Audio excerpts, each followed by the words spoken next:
వసుదేవసుతం దేవం కంసచాణూరమర్దనం దేవకీ పరమానందం కృష్ణం వందే జగద్గురుం. శ్రీమద్భగవద్గీత 213వ భాగము 10వ అధ్యాయము విభూతి యోగము 11వ శ్లోకము. తేషామేవానుకంపార్థం అహమజ్ఞానజం తమః నాశయామ్యాత్మభావస్థో జ్ఞానదీపేన భాస్వత. నిరంతరము ప్రీతిపూర్వకంగా తన్ను సేవించే వారికి బుద్ధియోగమును ప్రసాదిస్తాను అని కిందటి శ్లోకమునందు భగవానుడు చెప్పి ఉన్నారు. కాబట్టి అటువంటి వారందరికీ దయచూపడం కోసం నేనే వారి అంతఃకరణమునందు నిలిచి ప్రకాశమానమగు జ్ఞానదీపం చేత అజ్ఞాన జన్మమగు అంధకారం నశింపజేస్తున్నాను అని భగవానుడు చెప్తున్నారు. ఇది ఒక అద్భుతమైన శ్లోకము. తేషాం ఏవ, అటువంటి వారందరికీ అనుకంపార్థం, జాలితో ఏం చేస్తాను? అహం అజ్ఞానజం తమః నాశయామి, నేను వారి మోహాన్ని మూఢత్వాన్ని నాశనం చేస్తాను, మూర్ఖత్వాన్ని అజ్ఞానాన్ని నశింపజేస్తాను. ఏ విధంగా చేస్తాను అంటే వారి హృదయాల్లోకి ప్రవేశించి వారి అంధకారాన్ని మాయను తొలగింపజేస్తాను, జ్ఞానజ్యోతిని ప్రజ్వలింపజేస్తాను.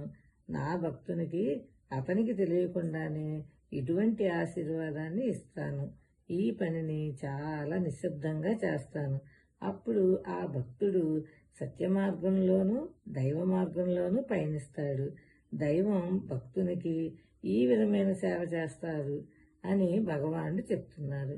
జ్ఞానంతో కూడిన భక్తిలో వ్యక్తిలో చక్కని మార్పు వస్తుంది. ఇవన్నీ ఆధ్యాత్మిక భావనలు. మనము ఇళ్ల ముందు దీపాన్ని ఉంచుతాము.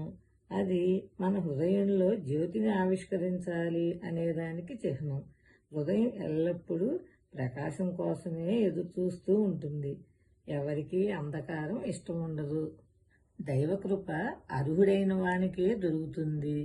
ఎవరు తనను ప్రీతిపూర్వకంగా నిరంతరం భజిస్తారో వారికి మాత్రమే భగవద్ అనుగ్రహం కలుగుతుంది అని చెప్తున్నారు. భగవంతుని భజించినట్లయితే భగవాన్ అనుగ్రహం లభిస్తుంది. భగవంతుని అనుగ్రహంతో మనకు జ్ఞానదీపం దొరుకుతుంది. ఆ జ్ఞానదీపం వలన మన మనస్సులోని అజ్ఞానాంధకారం అంతరిస్తుంది. దుఃఖ నివారణం కోసం ప్రతి ఒక్కరూ నిర్మల హృదయంతో అచంచలమైన భక్తితో మొట్టమొదట భగవదారాధన చేయాలి అని ఈ శ్లోకం ద్వారా స్పష్టంగా తెలుస్తోంది. కాబట్టి మనము ప్రతి నిత్యము ప్రతి పనిలో కూడాను ఎటువంటి పాప కార్యములను మనస్సులో కూడా సంకల్పించకూడదు. అప్పుడే మనము భగవాన్ అనుగ్రహంను పొందగలము. కాబట్టి వారి అనుగ్రహం కోసం భగవద్భజన, సేవన, పూజ, ఆరాధన, ధ్యానాదులు తప్పకుండా ఆచరించాలి. శుభం భూయాత్. శ్రీకృష్ణ చరణారవిందార్పణమస్తు. భగవద్ అనుగ్రహంతో మరికొంత భాగం రేపు తెలుసుకుందాం.